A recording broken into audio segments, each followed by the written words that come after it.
What is up, everybody, from our AT&T 5G virtual studios? Welcome on into Group Chat presented by AT&T 5G. I'm Susannah Collins, so happy to be joined by my guy, Stephen Keel. I just want to say two words to you. Okay. Right off the bat. Dairon Estrella. Oh, listen, you're jumping straight in, right? I can't stop thinking about it. I was going to say, it's so good to have you back. We have so much to talk about, and there's nowhere else to start but there. I mean, the recognition, the creativity to flick it up to himself, and then the technical ability to pull off the bike outside the box. Phenomenal. I have watched this probably at least 50 times over the last 48 hours. I can't get enough. And every time I'm like, no way. The way just the awareness and the way he just kind of, volleyed it to himself and was like, I know the keeper's off his line. I know what's going in. I cannot. I know it's like, very soon after, but it feels this is one of the best goals I have ever seen. Oh, ever. Absolutely. Absolutely. And then the celebration, the on the log, Timbers Army, arms stretched. It's like that moment right there. I mean, you were like king of the world right there. You just scored a fantastic goal in front of your supporters who are going bonkers. Berserk. What a goal. I tell you, but midweek action. Midweek MLS action, like in my veins. Yes, please. It has delivered. We have had a lot of it too. There's been an abundance of midweek games this season, specifically over the last couple months. And my goodness, has it been entertaining. And it's all leading up to the culmination, Keel. We're almost there. We're going to get to all of that in just a bit. But we have to talk about the week that the New England Revolution just had. Okay. This is our group text segment, and we are talking all about the Revs. Okay. Because not only Keel did they clinch the Supporter Shield, which we knew was kind of inevitable. That was going to happen, right? Like it was just a matter of time. So this week it finally happened. Seattle lost against Sporting Kansas City, which ultimately clinched it. But then, they also managed to get a win on Wednesday night against Colorado, and they have now hit 73 points. 73 points. They break the single season points record, which I when we think about, like, I've going back, like I remember 2017 Toronto, right? Yeah. And it was like 69 points. I can't even remember, but it was like, no one's going to beat that. And then here comes Atlanta and the Red Bulls. And it's like, oh, here we go. And then LAFC. And now this New England Revolution team. It is absolutely remarkable. We have this little handy form guide that God bless whoever created this, that shows all the wins. Yes, it's amazing. And like this nice little chart. Oh, it's brilliant. I live by this thing. Yeah. And if you look at New England's line, I mean, it's just W after W after W. The consistency, Keel, is so absolutely remarkable. And when we think about where this team was at the start of 2019, it was in dire straits before Bruce Arena came into the picture. And look at where they are, 2 years on, less than 2 years on. It's incredible. It's absolutely incredible. I just want to point out too, that with this latest win, Bruce Arena is currently tied with the late Siggy Schmid for all-time regular season coaching wins, 240. Like there's so many superlatives to use when we're talking about this team, Keel. I mean, what are your thoughts on what you have witnessed from this team in 2021? There's so many words, and I think when you look at it and to use one of Bruce Arena's kind of sayings or thoughts is your best players have to be your best players, and the three DPs for this New England Revolution, they just continue to show up time and time again and produce. You look at their last couple of games. Buxa gets the assist on Tajon Buchanan's game-winning goal against Colorado. Before that, Buxa gets the brace in Orlando off the bench. Before that, the DC game, all three of them, Bo, Buxa, and Keel all get goals. So they get so much production from those three guys.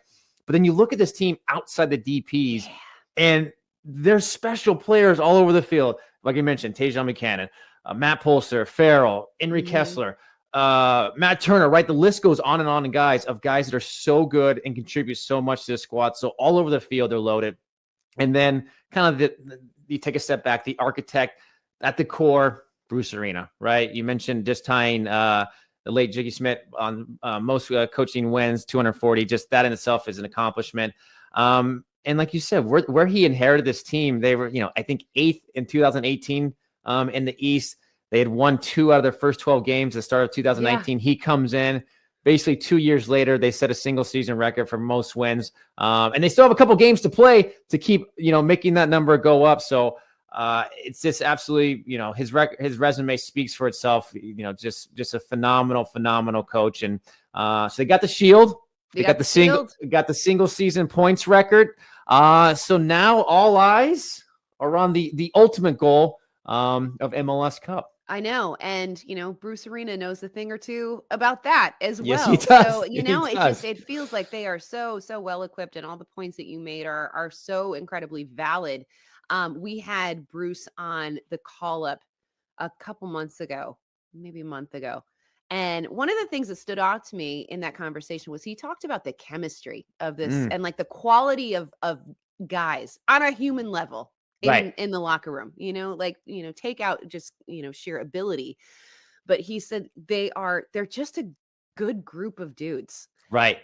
And that the chemistry is there, that it is a really, really tight locker room. And I feel like that is one of the most important ingredients in team success. And we've seen it across all sports, right? Oh, yeah. It's like all the teams that tend to do really well are the ones that you see they go to battle for each other. And Bruce, he really talked about that as being something about this team that stood out to him, because he has coached some incredibly successful teams in the past. But, we kind of asked him, what was it about this team? And he specifically pointed to that. And I think that's really important to point out because they do seem like a really solid group of guys. And again, just completely well equipped and in tune with each other as they head into the postseason. I don't think, I don't see them stopping, I don't see this sort of surge ending at all. Right. And like, MLS Cup runs through Gillette, it runs through their home stadium. So they'll be at home for all the playoffs. And so, it's kind of, it's in their hands, and you just talked about it. I mean, they have the chemistry, they have the quality, top to bottom. The roster is good, and obviously you have Bruce at the helm. Is just he's done this. He knows what it's about. It's like how. I think the beauty. I mean, if you're maybe another team in MLS, you look at hey, it's one game. Yep. You never know what can happen in one game. Anything can in these games and stuff. So, but I mean. So far, the Revs absolutely fine. And listen, round of applause for what they accomplished. But I think they will be first to say they have much bigger goals and what they're shooting for. Job is not done. Correct. Job not done. Almost done. Shot. Also, guys, P.S. Decision Day. There are still some regular season games to play. And more important than Decision Day. We are 9 days out. I cannot. Holy moly. How did this happen? It really snuck up, but we have got some incredible programming coming your way. You got to tune into Decision Day Live. It's going to be a second screen watch along show on Decision Day, November 7th at 3:30 p.m. Eastern. There's going to be an incredible group of hosts. Guests are going to pop in. You just don't know. I'm going to be somewhere, Keel. Don't know where yet. We're kind of like waiting to see how this all shakes out. But I'm so excited. I mean, I get to be at a Decision Day game again. Cannot wait to be back on the field. But again, guys, tune in to this on November 7th. You can watch on MLSsoccer.com, the MLS app, Facebook, YouTube, all those places. It's going to be a lot of fun and insane, as Decision Day typically is. I think, there aren't too many guarantees in life, but I feel like knowing there's going to be a lot of drama on Decision Day is probably one of those guarantees. So listen, come hang. Awesome guest, right? Woo! So this is November 7th, 3:30. just pull up a chair and let's party. This graphic, can we talk about this graphic? Because it's awesome. I mean, awesome. Look how jacked all of these guys are for decision day. That's kind of how I'm feeling. Yeah, I mean, this is the only way to feel about decision day. Super excited. Like, let's get it. Let's go. Hats off to our graphics team for that one. That was amazing. All right, let's take a look at the ever-changing Eastern Conference standings right now. Because again, every week, Keel, we're like, what? It's just a shuffle. It's just a little Cupid shuffle going on. We're like dancing. We're going to the left, to the left, I can't keep up. I literally can't keep up. As we know, obviously, Nashville is clinching. That's great. But can we just talk about 4th through 9th? 4th through 9th, it's Keel, crazy. is divided by 4 points, separated by 4 points. So when I tell you I have no idea what is happening or what's going on, this is why, is because there's so much that can happen. Some of these teams have 2 games left, and that's 6 points up for grabs, and that can change everything. So it's just, I mean, look at the Red Bulls in Montreal. Tied with 43 points, just sitting just below DC, who just inched their way back up after being down. I mean, it makes your head go, be like, what? Trying to figure it all out. It's a lot, but I feel like for the long time, there's so many teams have so much to play for this late in the season. Yeah. Is awesome. So I love it. This is what we live for, right? We love this, right? This is it. And P.S. that 4th spot still totally up for grabs too. So who the heck knows? And even you move out west. Look, new team at the top there. Sporting Kansas City. What a big week, right? Johnny Russell. Oh my, Johnny freaking Russell. Russell is on fire. What is it? He's scored in 8 consecutive games, I think. Scored a brace in the last one. I mean, it's just, the guy is on such incredible form. They're getting hot. He is. They're getting hot. He's getting hot. So they are in kind of that driver seat for the top seed, tied with Seattle on 58 points. But they do have a game in hand. And then it's a same situation that 5th through 9th spot, 3 points, 3 points separate, being in the playoffs and just being eliminated. So again, it's going to be wild. Come hang decision day, should be fun. So, but I tell you what, right? Johnny freaking Russell and Sporting Kansas City, absolutely fine. He set a record for most goals in MLS from a Scottish player. Scotsman. So well done to him. Well done to Sporting Kansas City. Absolutely flying right now. I know Johnny Russell. I know he's a big tequila drinker. So I hope, raising a little. There you go. A little nip to Johnny. Yeah. He's there fun you to go. Watch, man. Love it. Okay. Hey, let's get to some game previews. Let's do it. All right. Saturday, Inter Miami taking on NYCFC, 1:30 p.m. Eastern on Univision, 2DNA, Twitter, and DAZN. Now, okay. Okay. Oh, a lot on the line for NYC. Yes. We'll get to them in a second. I want to talk about Miami first, okay. though. Because I'm just, I just want to get your take on what you think the problem has been for them this season. So they had a little 2-game winning streak that was then broken by a loss to Atlanta. They've had these periods. They've been terrible, and then they've been good and won a bunch of games in a row, and then they kind of fall back into that losing pattern. This is only their 2nd year in the league. Last year they did make the playoffs, they did. Which is, I don't think any of us kind of saw that coming. But it's not looking good this year. It would take a whole lot of things falling into play and a lot of luck for them to get into the postseason. But if you're Phil Neville, Keel, what if you're looking ahead to next season? Where would you pinpoint? What has gone wrong? What do you need to do? Yeah, well, I think you first look at this season, and they had 2 separate 6-game losing streaks. So 6, I think, you talk about the good teams, and of course, no one's going to win every single game. And those games you do lose, you can't follow it up with another loss. So to have two streaks of 6 games of losing, that's tough, and that's going to obviously make and I think they're technically still mathematically alive, but I think it's almost all but said and done. So a crazy goal differential they would have to make up, and like you said, a lot of luck go their way.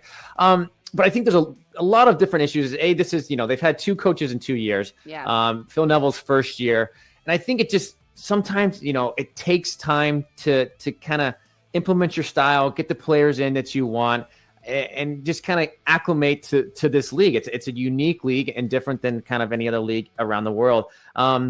But I think one area specifically that I would look at is scoring goals, that attacking third. Yeah. I think they have 34 goals in the season, which is the second lowest in all of MLS. And even Phil Neville has come out and said when Gonzalo Higuain plays well, the team plays well. So I think it's fine. He's obviously such a quality player, and he can do so much. But maybe those games where maybe he's not on his A form, who else can step up and deliver? So not having to rely so much on him, I think is an issue, and something that they can hopefully will address is where can they get more goals from?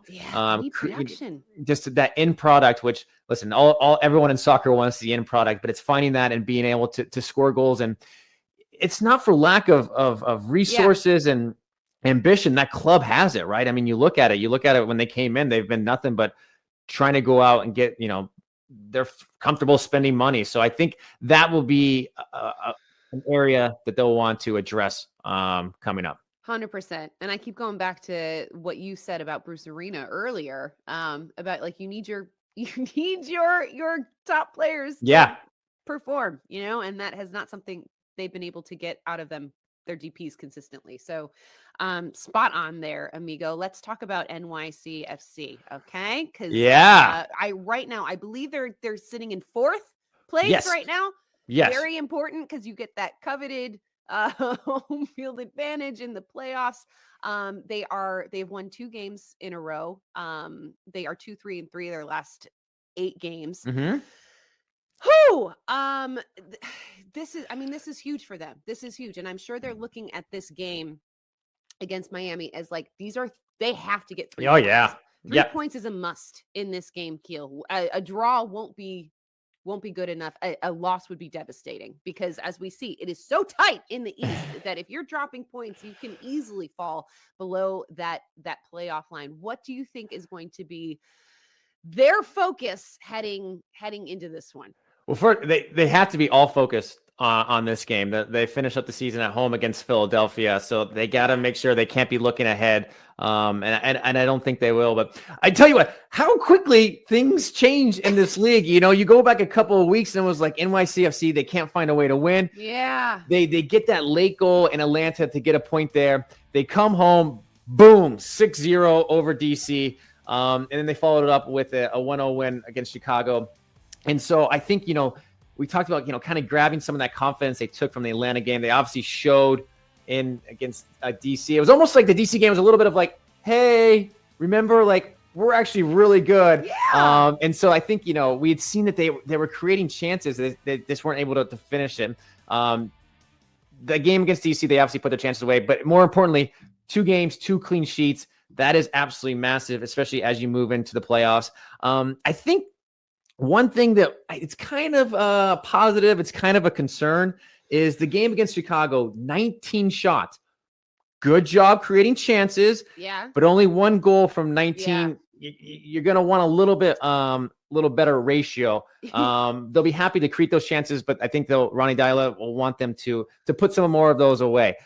But like you said, listen, all these games, especially as you come down last 2-3 games, these are must-win games. They got to make sure they're not looking ahead to that Philly game. Yeah. Away at Miami, who they got good players. They've shown that they can be dangerous at times. And absolutely. Listen, they were up 1-0 against Atlanta. So listen, this is a big game. Absolutely. Woo! All righty. Let's move it on to our next matchup on Saturday. RSL taking on San Jose, 3:30 p.m. Eastern. Univision Tutti, Twitter, and DAZN. All right, we're going to talk about RSL in just a sec, but San Jose, get out your violins. I know. kids. Yeah. Officially eliminated Yeah. on Wednesday after that loss to Portland. And Yeah. I'm bummed, I Keel, know. because San Jose is one of these teams that, like, in moments, they produce some of the most exciting soccer that we see Yes. in MLS. And they were a team, like, even as late as like a month ago, I was like, they could Yeah, still be one of absolutely. those sneak teams that gets in there. And we have seen they've produced some incredible moments on decision days, right? Like historically in years past. So I was like, oh man, what if we're in for another, 2017, like Orange Yeah. sending them to the playoffs. Wando, like some Wando Yes. ammo. Wando Magic, baby. But this breaks my heart to say, but as I love Matias Almeida I know. so much for various reasons, just like number one, I do think he's a great coach. I think his players love playing for him, but just the energy and the passion that he brings to the sidelines every single game. And I have a bad feeling that his we may not be seeing him on the sidelines next season. I don't know. What is your take on San Jose in 2021? I think it's a little bit of it's hard to pinpoint exactly who they are and what they are. Yeah. You look at I look at two games early this season. They lost at home 4-3 to RSL. The very next game, they go on the road to Austin and they win 4-3. So it's just so like kind of a little bit of, like you said, they're exciting. They're fun to watch as a neutral. I enjoy Matias Almeida. I like his style. I love that it's kind of like an underdog fighter's mentality. Like, let's go out, prove everyone wrong. Like, I'm so down with that. But I think you do mention, I think even this year, I mean, as a couple of months ago, there was, I think Almeida had to address the rumors of him going back to Chivas and stuff. Yeah. So it seems like he's always linked with possible jobs in Central America, South America, other places. But I think this team has to, they just recently on their 2001 MLS Cup champions. And I think that's ultimately kind of where they want to get back. So yeah. I'm not sure if right now the path they are on is headed that way. But like you, I think I really enjoy Matias Almeida just because I think like he would be a coach I would love to play for. And I think you can see that the guys really enjoy playing for him. So we'll see what happens. He still has one more year on his contract. And they do like show, like just have exciting games. So we'll have to wait and see. Yeah, it is. It's definitely a wait and see situation for San Jose. But I love it when San Jose is and playing well. We weren't there with the OGs. It's like, come on, like let's go. Absolutely, let's go. Absolutely. Also, I need more Wando in my life. I don't want. I know. Like this. I know. This would be such a like. I know. Anyway, I know. that's neither here nor there. RSL on the other hand. I am so impressed with this team because it has not been an easy 2021 for them. There have been a lot of I don't want to say drama, just distractions. I think the Freddie Juarez departure the end of this summer was really, I think, caught a lot of people off guard, including the locker room and the players. That's tough. That's a tough situation because from all accounts, like this was a coach that the players really loved. They believed in his system, and that can sort of talk about like abandonment issues. It's like, oh, okay, see you later. But here they are. They're in. If it started right now, they'd be in the postseason. They're sitting in 7th place right now. And again, similar to San Jose, a team that has like at moments been able to produce just some absolutely stunning moments of soccer. That attack when it's clicking, like the Rusnek Krylak connection. Oh my goodness. It's some of the prettiest soccer you will ever see. And they are certainly capable of that, but they're also capable of these like crazy defensive lapses. And it's just a matter of kind of, putting it all together as we head into the sort of, final days of the season and hopefully into the postseason for them. Is this RSL team a playoff team for you, Keel? What do you think? Listen, I got my boy Pablo I love him so much. I know. And I think it is. I look at this, especially the result and their their effort and response in Dallas after coming off the tough loss in Chicago 1-0, where Pablo basically came out and was like, look, we just felt like we were sitting back and waiting to get punched in the mouth. They got punched in the mouth and they came out with the loss. They go into Dallas, they get punched in the mouth again, but then they have that response and that fighting mentality to find a way to get 2 goals, again, from 2 of their best players. You mentioned them, Damir Kralak and Albert Rusnak. 2 goals from them late in the game. Justin Meram coming off the bench, 2 assists. Great effort. So they showed that effort, that response, which you would expect nothing less from a Pablo Mastroeni coach team. But we go back to it. Your best players show up in big moments. RSL got it from there. So I do think they have the potential. So listen, Pablo's got them believing. Pablo's got me believing. And so this is an absolutely massive game. Absolutely. Huge 3 points for them. Again, that game, 3:30 p.m. Eastern, Univision, 2DNA, Twitter, DAZN. Make sure you watch it. Okay. Whoa, this next one is intense, y'all. We're talking about the New York Red Bulls taking on Montreal, 4 p.m. Eastern, ESPN Plus, and TVA in Canada. Okay.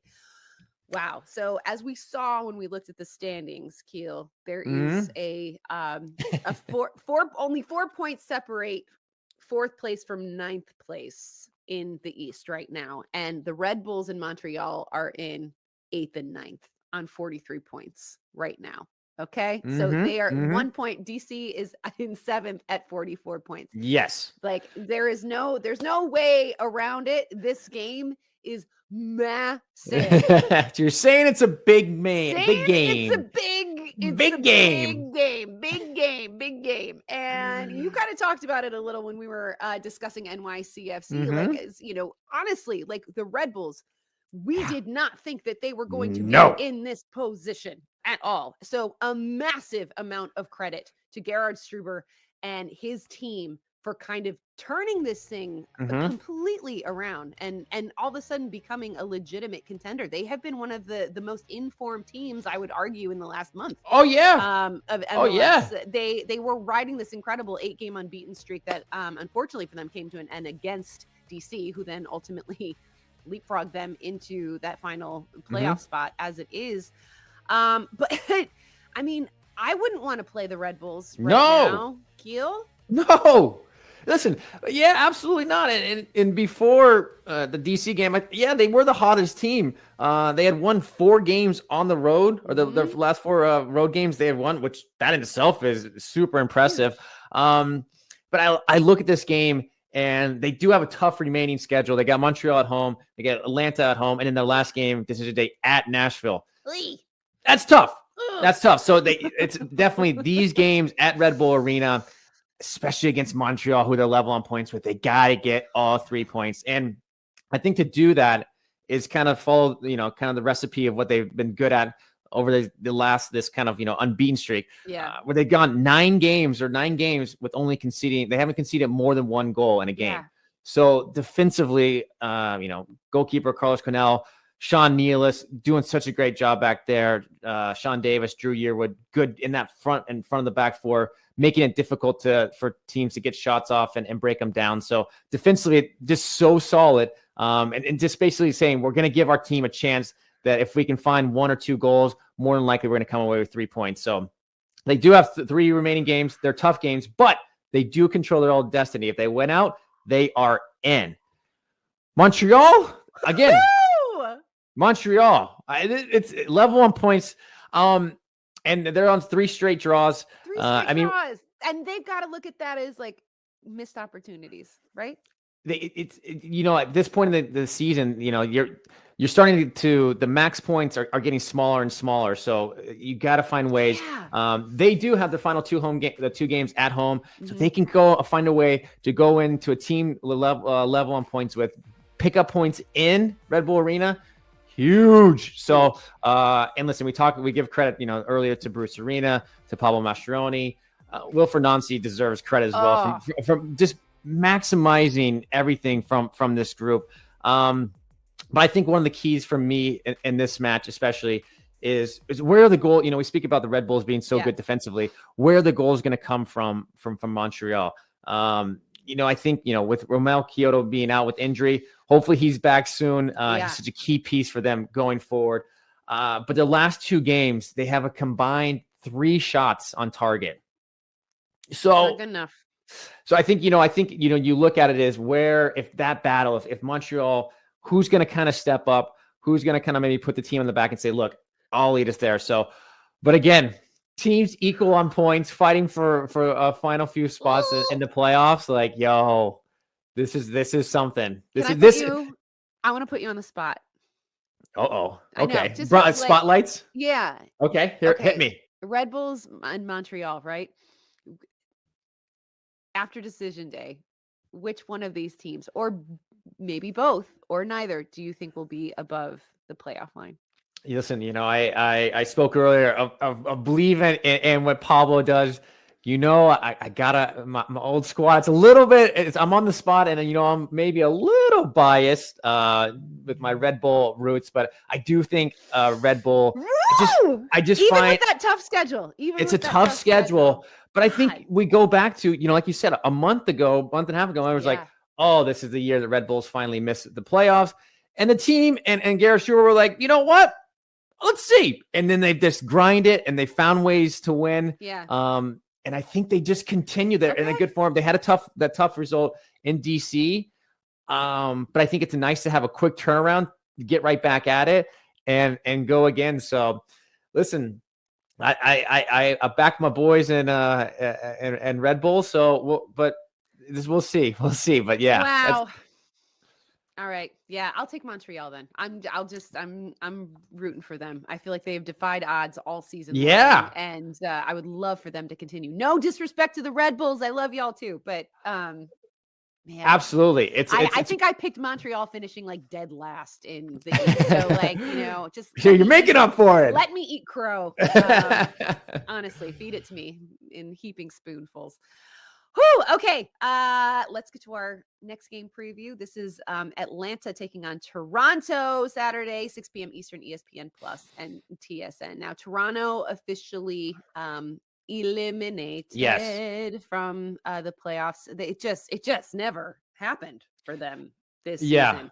And coaching changes, injuries, blah blah. I mean, there's a lot. I think there's a lot of reasons why we are not going to be seeing them play postseason soccer in 2021. But for you, Keel, knowing the success that this franchise has had, that this club has historically had, how confident are you that this maybe was just a blip? That this season was a blip and that we will see them return to greatness once again. I do believe that. And like you said, I mean, for the reasons you mentioned, I mean, injuries. It wasn't just injuries, it was injuries to their key players, right? Pozuelo missed a bunch of games.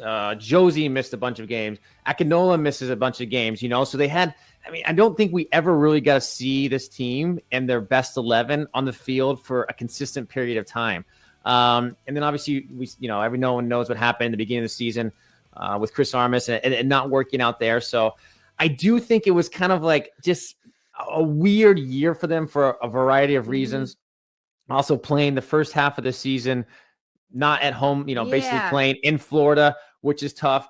I think you could, you look at Vancouver and Montreal, a similar situation. So it's not a complete excuse, but I think it's just all these things combined just make it a weird year for them. So, but I do look at the team and they still have really good players. And like you said, this is a team that is a couple years away or removed from basically it was almost like, all right, Toronto Eastern Conference. We're going to see them in MLS Cup. So I don't think anything, I still feel that they have that in them for sure. Okay. How important then is naming a new head coach? I mean, how integral is that going to be in success? Because you said they have the talent, like roster wise, if they can stay healthy, the talent is there, but they need to find that head coach to, have a system where he can utilize all the players in the roster that he has. Like, how much significance is going to be placed on getting that right?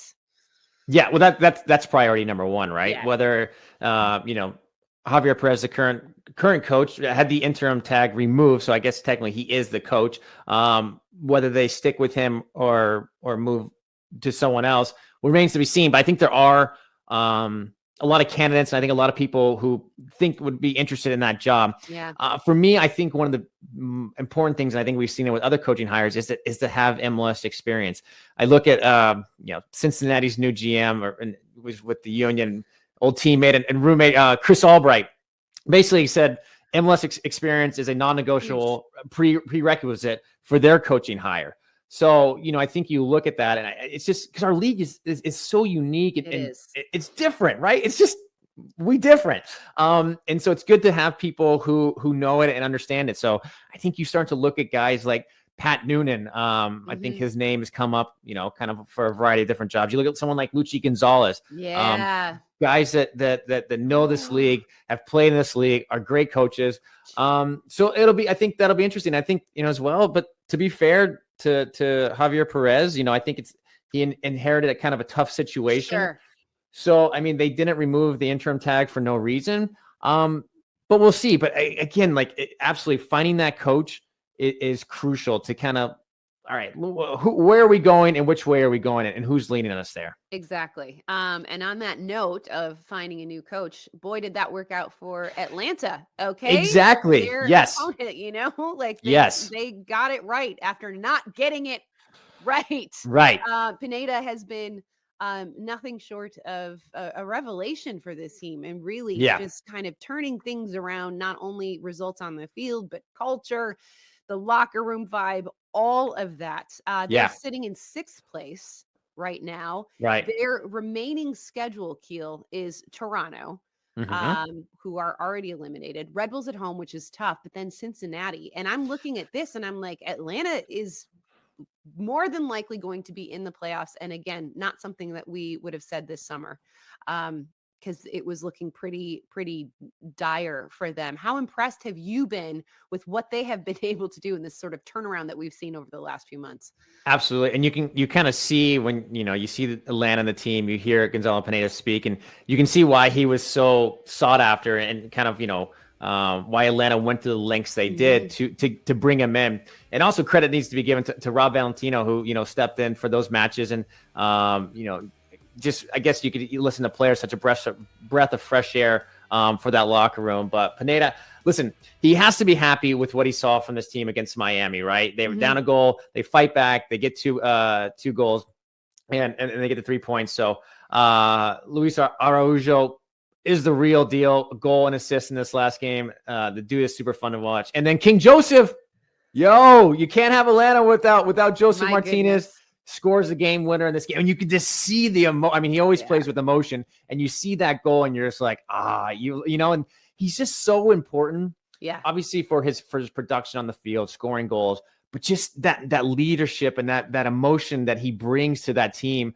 Like you said, you looked at that remaining schedule, and it's hard to think, just if things go the way they usually, I guess it's MLS. You never know what's going to happen. True. But it's hard to envision where this team, if they keep producing it and Gonzalo Pineda has them keep playing the way they are, that they aren't in the playoffs. Yeah, I agree. Oh man, this is going to be, and then again, the same way we're talking about Red Bulls, like Atlanta, not a team that I would want to face. No, now. I mean, look at right? You have Joseph Martinez playing well, Araujo, Barco, I mean, it's wild. It's they've got some real game changers for sure. Oh my gosh. All right. Well, on that note, time now for our 22 under 22 presented by Body Armor Stockwatch Player Spotlight. And today we are focusing on young George Bello of Atlanta United. Okay, he's the 19-year-old defender. He has a goal, a couple assists in over 2,000 minutes this season.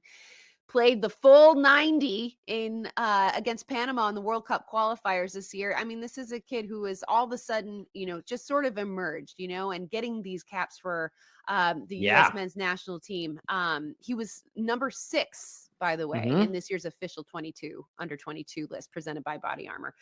So, the stock is rising for George Bello. What do you like about this kid's play? I think, for me, he's at his best when he's driving forward with the ball. He's drawing defenders in. He's laying off balls to his teammates. But he's such a talented, attack-minded left back, left wing back, if you want to call it that. And defensively, he just continues to improve and get better and better. And I think he's moved from kind of a talented prospect to a first team lock down that spot left back starter in MLS. And I think he just fits in perfectly with what Gonzalo Pineda wants to do with Atlanta. They want to be attack-minded. They want to be on the front foot, pushing the game. And I think George Bello just fits that system so well. And now we see him, like you said, I think he's a regular called in for Greg Berhalter's U.S. men's national team. Starts in the Gold Cup. He starts in World Cup qualifiers. And he just continues to make that jump and just continues to get better and better. And it's important. He's only 19, right? So he's not a finished product. He's only going to just continue to improve, gain more experience. But he is a special player, and he's been absolutely fun to watch. And it's been great to see him not only with Atlanta United, but then also with the full men's national team. Yeah. Also just a really, really nice kid. Yes, and that is what makes it so. When we talk about these young guys and everything, I think so often, it's so fun and it's great. They're such great players on the field, but then when you talk to them and you listen to them and you meet them off the field, and then they're humble and they want to just get better, and it's like the fame hasn't gone to your head. You're like, yo, this is the dude I want to root for, So this is great. 100%. So it's so cool to see that. He deserves all the good things that are coming his way. Yes. Love it, George Bello. All right, let's take a look at the full slate of games on tap for this weekend. Yes. Because we have got some bangers, y'all. Obviously, that Miami NYCFC game, 1:30 p.m. Eastern on Univision, 2DNA, Twitter, and DAZN. We've got a double header on those platforms. Salt Lake, San Jose, that's at 3:30 p.m. Eastern on Univision, 2DNA, Twitter, and DAZN. That New York City, Montreal game is going to be crazy. 4 p.m. Eastern, ESPN Plus TVA in Canada. And Keel, we got the Texas Derby. Dallas, Austin. Can we call it that? Or Copa? Wait, what is it? Copa Tejas, a Copa Tejas game. Dallas and Austin. I realize neither of these teams playoff bound, but still fun and entertaining to watch. Don't forget about them. And then, Sunday is mighty tasty. Minnesota, Kansas City, 1 p.m. Eastern, ESPN Plus on ESPN Deportes and DAZN. Orlando, Nashville. Oh my gosh, yes. That's huge because they are both jockeying for those top 4 spots, right? Like that's home field advantage is massive. So there is a lot on the line. That game at 4 p.m. Eastern, Univision, 2DNA, Twitter, and DAZN. And then we wrap things up with Philly, Cincinnati, and Philly just kind of quietly surging through the East right now. Don't look now. It's pretty comfortable in number 2. Cincinnati sadly eliminated, but they're going to try to play spoiler. This is the other thing, some of these teams are literally playing for pride at this point. So let's not forget that. No, it's always important that the other guys get paid to play soccer too. So 100%. It's Halloween too. I just realized. And it's Halloween, so I'm excited to see. These teams, players usually bring their costumes. So, listen, lots to look forward this weekend with some great games, but. Before we look too far forward, we must also look back because this was a special week, Susannah.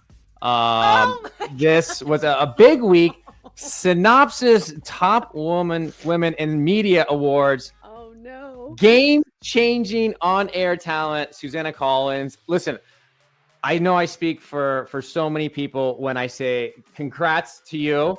A well-deserved honor. You're always so insightful, knowledgeable, fun, positive, and just so entertaining, and an absolute pleasure to work with you. And I feel lucky to be able to do this with you, and even more lucky to call you a friend. So I know I send my most good job. You are an absolute rock star. You absolutely deserve this. Game changer right here. good work. So happy for you. Honestly, that was so lovely and unexpected. I appreciate you so much. And I'm a lucky girl that I have such an incredible MLS family. And you are right at the top of that list, my friend. I adore you. I love working with you. So insightful, so fun. But thank you. That was really nice. Yeah, just listen. Heck yeah! I haven't won a trophy since like I was 12, and I think I got like Team Spirit Award. You deserve it. So heck yeah, you celebrate that. You celebrate, and we celebrate you for sure. Pretty cool. Oh, that was lovely. Thank you so much. And guys, thank you for tuning in and watching. Enjoy all of the soccer this weekend because there are some really important games. Yes. Big points up for grabs. You don't want to miss it. Happy Halloween. Be safe. Eat some candy. And enjoy. See ya. See you guys.